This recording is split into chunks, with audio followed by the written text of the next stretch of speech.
All right, what's up, guys? Today we have Luz Ramirez. I know her from Owners Club, Sub 2. Are you in any other groups like Gator, Top Tier, anything like that? I'm in Gator as well, but I haven't really touched that as much as I have Sub 2 and Owners Club. Yeah, same. All right, I mostly joined Gator, I'd say, to access more PMLs, is my plan. That's a good strategy. I joined Gator because it was affordable, and then a month later jumped into Sub 2. So it was It's just a kind of, gateway. I'm Yeah, not going to say yes, it was a gateway, exactly. awesome. All right, so in Owners Club, we have what Pace calls our Mount Everest, which is like the monstrous 5 year, 7 year goal type of thing. I know mine is related to co-living. Um, how would you, in one or two sentences, describe what your Mount Everest is? I would say that my Mount Everest is actually touching on co-living slightly. My goal is to help 750 families who are displaced or victims of domestic violence secure safe and affordable housing, and in the process acquire $100,000 of passive income. So in order to reach that number, I would have to purchase a lot of units or a lot of properties, and I'm thinking that co-living would be a way to scale up quickly. Yeah, yeah. And then, do you have like a date tied to that? Like something you could say, reverse engineer from that date what it Mhm. would look like? Well, I am hoping to be able to work on probably, I'm looking at maybe 100 units a year. I think that's one way to get there in 5 years. If I can do it faster, that would be great. But I am looking at a lot of different alternatives and options right now. So I'm working with different groups looking at housing and affordable housing from very different avenues, I guess, if you want to look at it that way. So I'm looking at modular homes. I'm looking at development. How do we develop these properties that are already set up for co-living? Maybe more affordable that are not specifically co-living for individuals, but co-living for families as well. So I'm just looking at different alternatives right now. Like I said, I've got some working groups that I'm in. We're looking at the different types of housing. And then I also sit on a housing development authority, a board. And in there, we approve projects for development for affordable housing in the state of Illinois.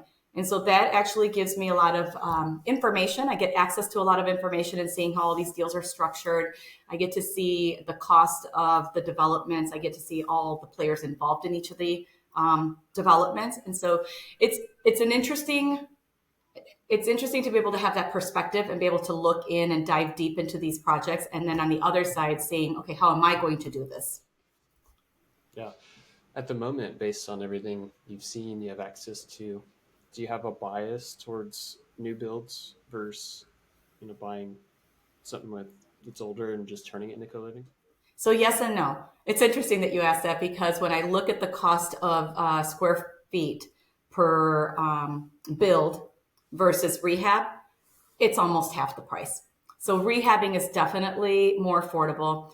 And if we're going to look at making our money go further, the state's money, the federal money, anything that's being put towards affordable housing, obviously I prefer to put it towards rehabbing. But there are a lot of outdated properties out there. And so sometimes the cost of that or having to rehab maybe properties who are in areas that are historic, that could be a lot more costly. There are a lot of laws behind, you have to get a lot of permits or certifications in order to move forward and do those rehabs. So sometimes the new builds are better. I guess it just really depends. I prefer to approve projects that are rehab, but then again, depending on where they're located within the state of Illinois, it makes a difference. So if we're going to develop new properties in areas where there's not a lot of density, then I definitely believe that building new is better because the square footage outside of Chicago is much cheaper than it is in Chicago. So that also makes a big difference.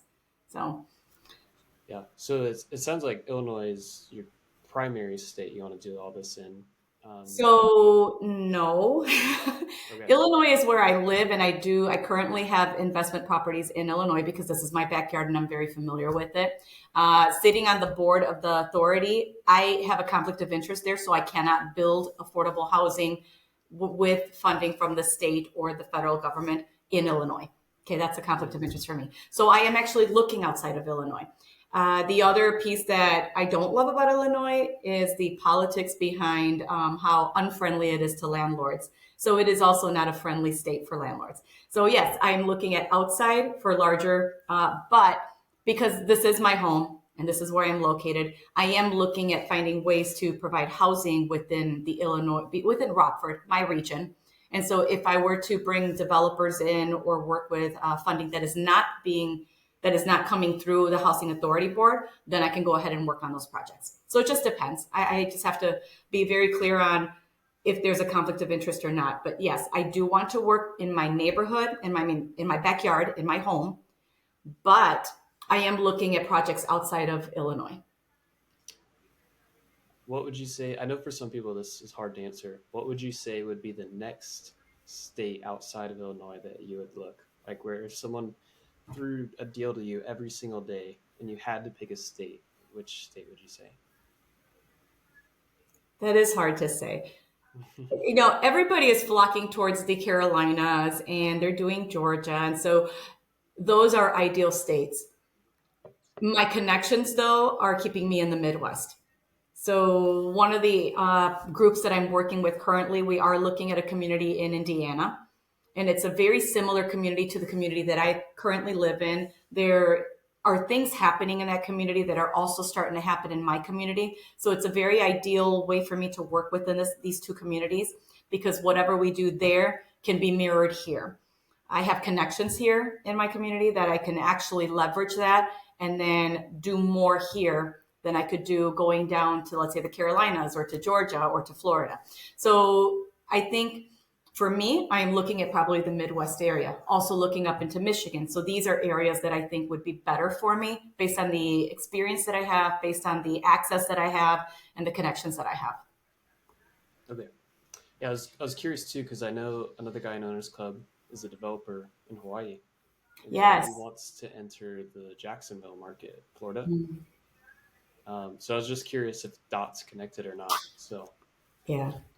But yeah, all right. So 100 units per year. What would you say the target number of units per property is? Like 7, or do you have a different number? I really don't have a number. Right now, I'm looking at different projects. I'm looking at there's actually one property that I've been looking at. The numbers are not there yet, so I'm still trying to get some underwriting done on that. But it is a 10-unit property, but it does have 42 beds. So 42 bedrooms, and those are all co-living, independent. And so I don't know. It could be 7, it could be 8, it could be smaller, going all the way up to 50, and maybe even larger. I'm not sure. I'm open to it all. Yeah, I guess too, I was curious, now that you're saying all that, it just makes me think of other deals I know floating around. I know of a 16-plex and an 8-plex in Georgia. It's open Okay. to creative. Oh, wow. So that could be another conversation. Yeah, I love that. Like I said, I'm exploring, I'm looking. I have the connections to be able to get the funding, so that's not a concern. I have the connections to be able to get the gap funding. That's not a concern for me. It's about finding the right deals. I think my bottleneck is underwriting. It definitely is. I've watched the courses, I've tried learning, I but made a video today, uh-huh. like spot on video for co-living underwriting. I'll send it to you. I love it. Absolutely. Yes. And that's where I'm at. I'm like, if I could just get over that underwriting bottleneck or have that, my new best friend is an underwriter, then I think, I would just be like, yes, let's do it. Yeah, because I do feel a lot of people that want to do co-living, they say the same thing. I hear it often, just sharpening the underwriting skill set. Mm-hmm. Because when I buy, my main partner is my broker. He's in sub 2. Mm-hmm. He uses IRA. And so Okay. basically he's like, if you find it, you get equity. And he's like, this is what it has to look like. Okay. So he's patiently taught me the underwriting side of it. I love that. And so, Yeah, that's where I need to go. I mean, so much so that I actually reached out to the board that I sit on. I talked to the staff. I mean, that's what they're doing all the time is underwriting multifamilies. And I said, is there any way that I could just come in and sit down and watch your staff do this underwriting? I want to learn how to do it myself. And they said, absolutely. You can set up a time to come in, either before or after the board meeting, or we can jump on a Zoom and they can walk you through. I'm like, absolutely. That would be amazing. So that's something that I need to follow up on and say, yes, teach me. I need to learn how to do all this, all the Yeah. underwriting. Yeah, I'll Mm-hmm. send it later today. I recorded it like 2 hours ago. It's 9 minutes. It's like just an intro, part one. I love it. Yes. But Thanks. it's enough to know if something's good or not, or a good idea. That's great. Okay, cool. So 500 units, and then I know you'll hear a lot of people talk about like any side mountains. Would you Mm-hmm. say if your Everest is your your 4 year bachelor's degree, do you have like a minor, like a minor degree that you say I is have a translatable? lot of them. Again, this is where I have to Okay. keep my visionary in check Yeah. because if I start going there, then I'm like, it gets so big. But yeah, so one of the things that I've discovered along the way about not just about myself, but as I start looking at everything, is that I'm my background. I was born in the U.S., but my parents are from Colombia. They came here right before I was, a year before I was born. They moved here, and their culture and mindset was always, you need an education, you need an education, you need an education. So I was raised with thinking, I need a college degree. I have to go to college. I have to get a degree. So that I was brainwashed with that, and that's great. I got my degrees and everything, and it's wonderful. But there it was never this culture of building a legacy. There was never a culture of you can make money or you should make money. There was always this kind of the education, the degree is what you need. And then if you get the job where you're making $100,000 a year, wow, you made it. You are a success story. And that's it. So there are many out there in the Hispanic or minority culture who reaching $50,000 a year, $80,000 a year, $100,000 a year. That's it. You made it. What more do you want? Or you can't even fathom the idea of having money, like real money. You can't fathom the idea of being a millionaire or billionaire. That just doesn't happen. That's not for us. And so I think it's in this whole process where I've been learning about myself and about what I'm doing and what we can accomplish. I'm thinking that that's a mindset that exists and it's being perpetuated, and everybody who is um, who is an immigrant to this country or who is a minority, that's a belief that they've been taught, and that's it. There's nothing more. So I, in a way, want to work on changing that and letting people understand that you can set your mind to whatever you want, and you can make it happen. If you believe it, you can achieve it. And I know that this sounds very cliche and everything, but it's true. When you study all the millionaires and billionaires and the 1%, what is it that they all do? You know, that they we I never had access to that. I was part of the system, the educational system and what we were taught. And this is what you do. You become a worker for somebody else. So that entrepreneur mentality, I think it's a completely different mindset. And I would love to be able to work on that. And again, you say that's like my side mountain or whatever. And I don't know if that's more of something that I will accomplish with a foundation I create, or there's so much more that I want to do. So my Mount Everest is just one little thing. There's so much more to be done. And that's just one little thing. But yeah. Yeah. No, I agree. There's a lot of it. Like when I finished grad school, I wasn't quite sure what I wanted to do. I knew I liked finance. And then I was like, I'll meet with a career person. But by then, though, I had already met some like friends that were entrepreneur, very wealthy, like they were doing really well. And I knew what they made. And so going into a career appointment one time, the lady, this is in Miami too, so cost of living, very high. Mhm. And she's like, okay, yeah, yeah, let me collect your info. And she's like, yeah, we can get you a job. You might be able to make up to 50K. I'm like, I Wow. didn't go to grad school to do that. And so just politely, like, just ended the meeting. And then I just started, like you said, surrounding myself with the people I wanted to emulate. And then Mhm. it does, the compound effect of that definitely takes over, Mhm. especially just each day chipping away at it. Yeah. So All right. Well, if people want to collaborate with you, what are one or two things that would be valuable if they bring to you, like deals, capital, underwriting skills, or what would you say the top one or two would be? Definitely underwriting. I think underwriting and then maybe finding deals. I I think those are the areas that I definitely need to connect with people on. Okay. Yeah, I'll definitely send the video. Um, okay, and then if anyone wants to reach out to you or like collaborate, what's the best way to contact you? Like a certain social media, or what's your preference?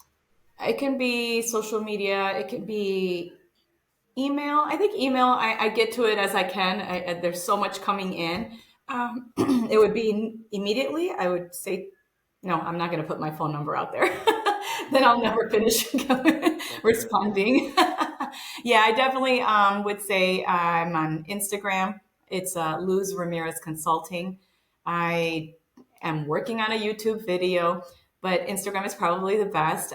Email again, as there are a lot of emails coming in, and I'm following up on connecting people to private money lending. So I have a lot to go through there. So I probably say Instagram is the best way right Okay, now. Hmm. perfect. All right, guys, we'll hit her up, and then I'm gonna end this recording, and we're gonna start. We're gonna go over some social media stuff. All right.